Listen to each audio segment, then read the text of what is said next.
Welcome back, you guys. So today we are going to, or I am going to show you how to install the Endura stainless steel front and rear center drive shafts for the TRX4M.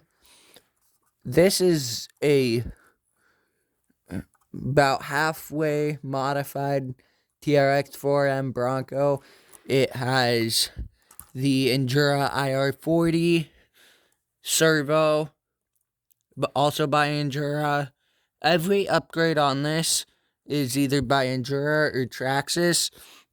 The only thing I have for this that are upgraded from Traxxas are the inside metal transmission gears, or inside plastic transmission gears, low range, and then metal diffs.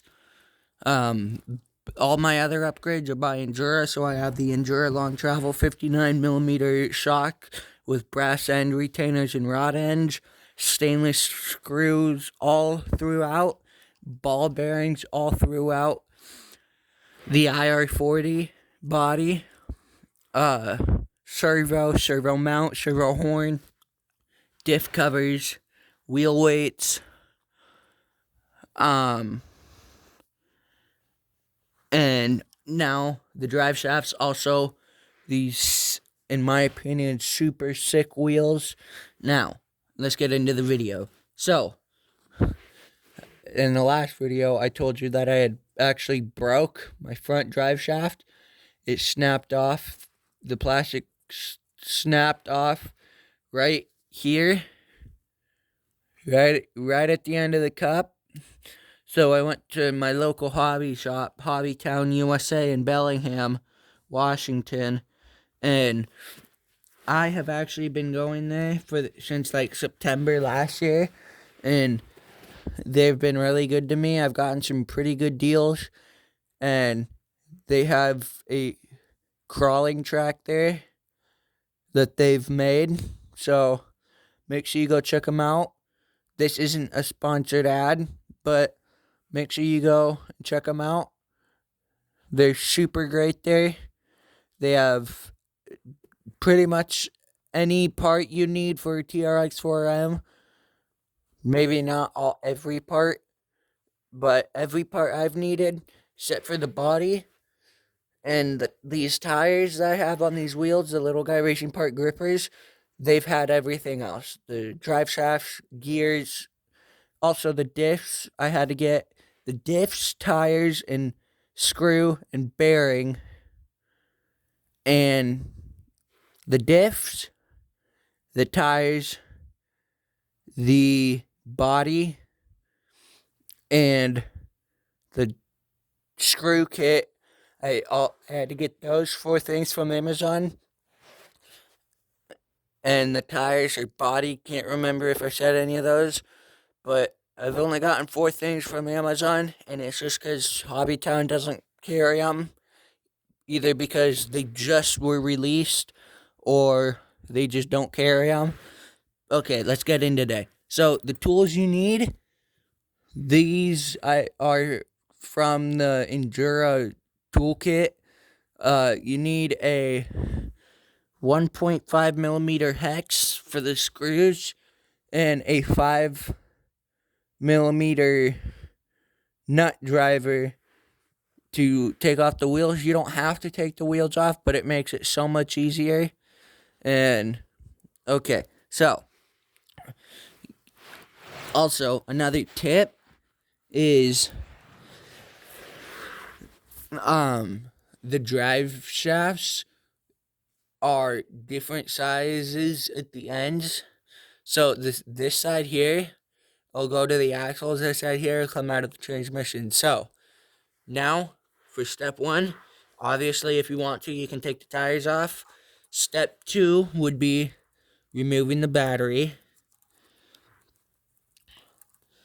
Step 3 would be taking the battery tray off. That way you can actually access the rear drive shaft mount easier. And it's just 2 bolts or screws or whatever you want to call them. You remove those.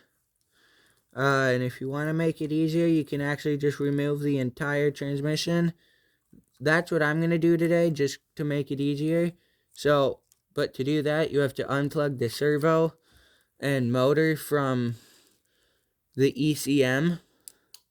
And then actually you have to pull these wires out of the battery tray here.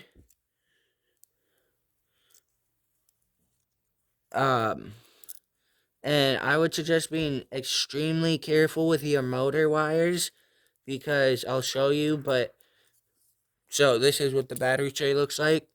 And then, so now it's just 4 bolts to remove the center transmission and motor. So you pull those off.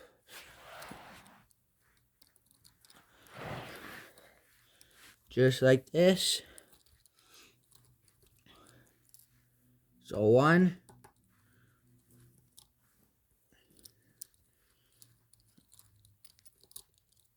2,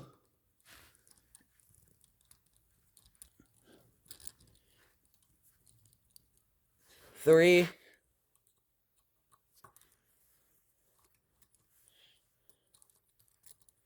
and 4.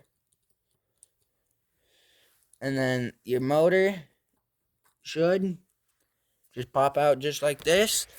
And then if you want to, if you really want to, I'm not going to quite right now, but you can just go buy this whole thing for $40 on Traxxas.com, which got the crawling gears, transmission housing, and motor for $40. Or you can get the Enduro one from either your local hobby shop or Amazon, and it's got metal crawling gears, metal or aluminum housing, and the Enduro Pro motor, all assembled, ready to just drop in. But so, this is what I'm talking about with my motor. It's nice and on there, but once you actually get, come on, focus. Once you actually get there, it's like starting to come off, so be very careful with that. Other than that, you should be good. And now, for step 1, you want to take your splined shaft here. And like I said, this side won't go on the axle because it's got a smaller hole. So then this side here will go onto it just like this. And then what you want to do is grab one of the screws that come with the drive shafts and just screw it on. It should just thread right in. Once it's tight, you want to just go till it's kind of tight and then nip it up pretty good. And then after you really after you have the front one in, you can actually really just drop this whole thing back in. You don't have to remove the transmission. I find it's easier to, but it's also a lot more work. So I would suggest removing the thing. You sure have to remove the battery tray, just because if you don't, you won't be able to access the rear drive shaft transmission mounting screw. So, just keep that in mind. And then it's just putting it in there, nipping those up. Don't be tightening them too much, because, well, you tighten them up too much and it won't go on properly. Or you'll either do that, what'll happen is you'll strip out the mounting screws. So then for step 2, what you want to do is take your rear drive shaft and just slide it on to here. Like, this probably would have been easier to do with the transmission and motor out, but, well, if you don't want to, it's going to be a bit of a struggle, but I got it now, and it should just slide right on. If it doesn't, like on my Traxxas diffs, the metal ones, you kind of really had to like force it on. So what I would do is I'd take a file and I'd file the one side of the output shaft or input shafts down real nice, and then to put the battery tray back on, you have to remove this screw and this screw here to take the ECM out. That way you can put the battery tray in easier. But yeah, so I'm gonna set you guys back like this, and then take those out. So you just take one.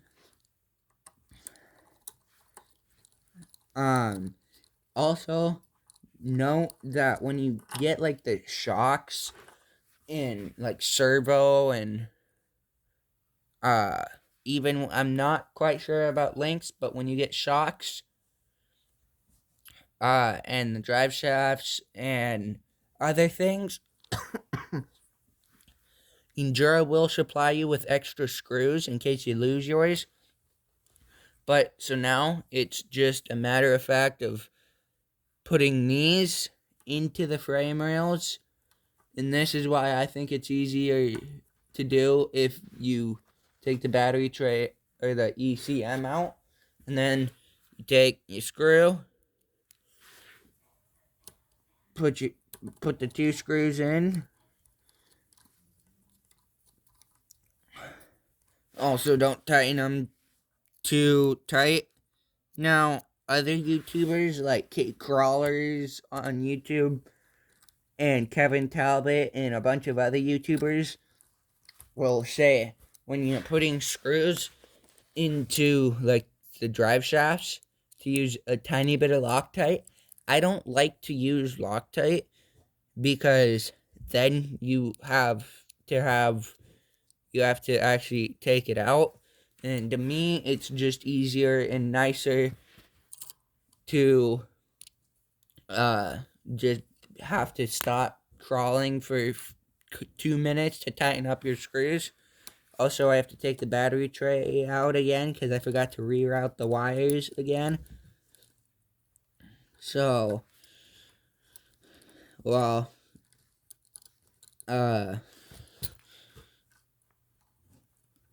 you don't have to take it completely out, but so I would suggest mounting or routing the servo wire in first, and it goes up over there and then down through here, and then you just loop it back around like that, and then you put it back in like this, remount it. Well, again, forgot to reroute the wire for the motor. Good thing I caught that. You don't have to reroute the wires, but I like to because, I mean, I'm not a tidy man at all. Matter of fact, I'm probably one of the more messy ones. But when it comes to RC cars and real cars and stuff, even dirt bikes, I ride dirt bikes, quads, side-by-sides. I'm an outdoor kind of person. So I would suggest, especially with wiring, because you don't want your wires getting caught up in anything. and getting messed up or caught, this screw's starting to give me trouble. But I would really highly suggest keeping your wires and stuff neat and tidy, because, well, it could come to bite you in the butt. And, well, wiring absolutely sucks, especially on gas engines. So I very highly suggest just doing, keeping it neat and nice and tidy, so that way you don't have to worry about it. I'm gonna actually leave the ECM out for now, and then what you want to do is flip it upside down, and then you can actually see the output shaft for the diff, and then you can also see the bearing and then all the stainless steel screws. And then what you want to do is you want to take your front drive shaft,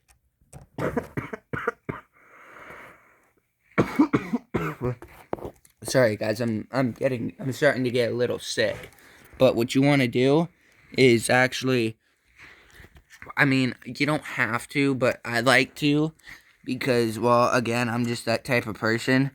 But what I like to do is I like to get it to where it's straight and nice and level. So I'm gonna set you guys down again, so that way I can do this. But what I like to do is I like to line both front and rear drive shaft, front and rear part of the drive shaft screws up with each other. I like to line them up, just so that way, I mean, you don't have to, like I said, but I also have really bad OCD, so, well, I like to, but what you want to do is you want to slide your drive shaft on, like so, and then you want to raise the front part of your axle, and then just really just shove it on, and then grab another one of your screws, and just screw the axle down, or not the axle, the drive shaft, and then do the exact same for the rear.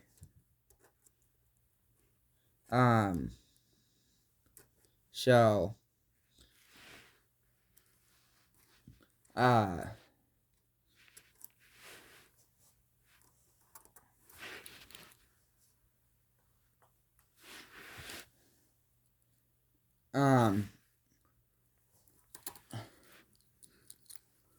also note that the stock plastic drive shafts, they have a O-ring on them that holds the pin on. And, well, if you let that pin dry and rot, you actually will,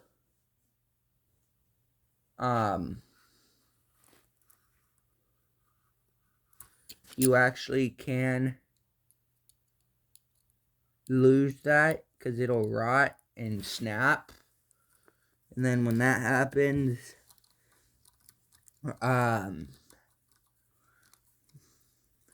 then, well, obviously when that happens, because since that O-ring holds your pin in, you will lose your pin. And then if you lose your pin, your drive shaft falls apart. And, I mean, it's kind of just a small, every single RC car you will ever buy or own will always have some sort of random problem.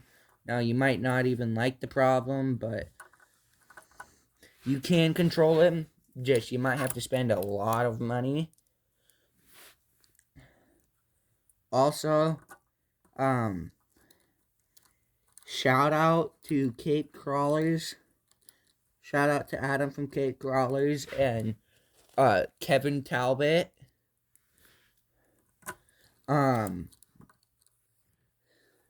Especially Adam from Cape Crawlers.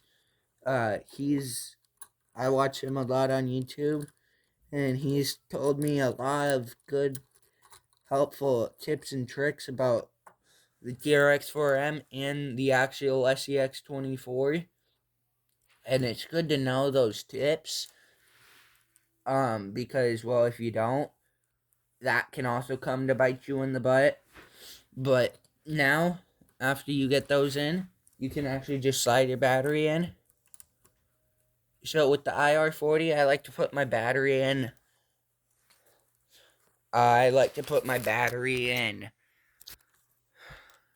this way, so that, because the body likes to actually hit the sides, so I like to put the battery in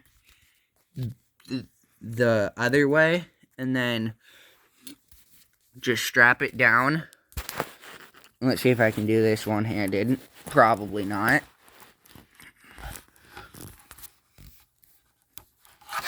Never mind, I can. But yeah, just strap the battery down, and then with the TRX4M, you plug it in, and your thing is on. Unplug it, your thing's off. But now, what you can do is, I like to run my battery wire through there, and then out. And then, the lights for the body doesn't have an on or off switch. So just plug it in there. Make sure I found that having it sticking out of the back is nice. And then you just shove the body down till you hear it click. And then you can pull your battery wire out.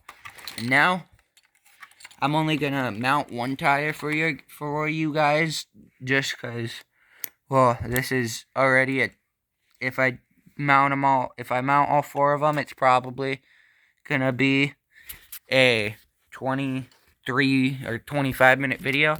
So note, with these wheels, you actually have to flip the nut upside down and then tighten it, so the nut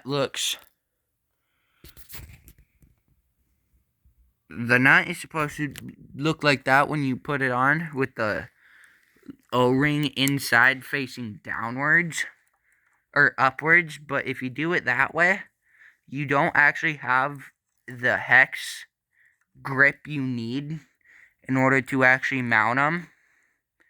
So I would highly suggest, either, if you have hex extensions, sometimes they will come with their own extended threaded nuts, and that is also very nice to have.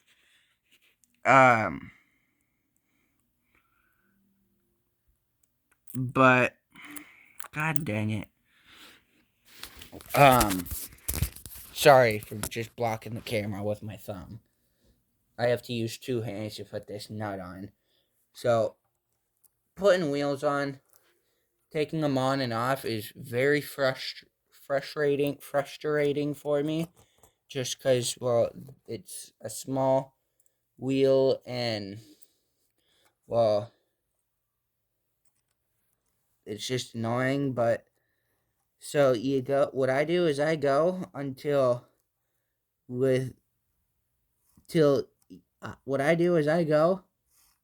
your tire starts to spin. So when I will go, I'll just show you quickly. But so I go till that happens. So after that happens, you just do it. You repeat that for all four tires. Other than that, thank you guys for watching. Shout out to Cape Crawlers on YouTube. Thank you for watching. Don't forget to like, comment, and subscribe. And Cape Crawlers, Adam, if you're watching this, tell me what the next upgrade I should do is. Thank you for watching.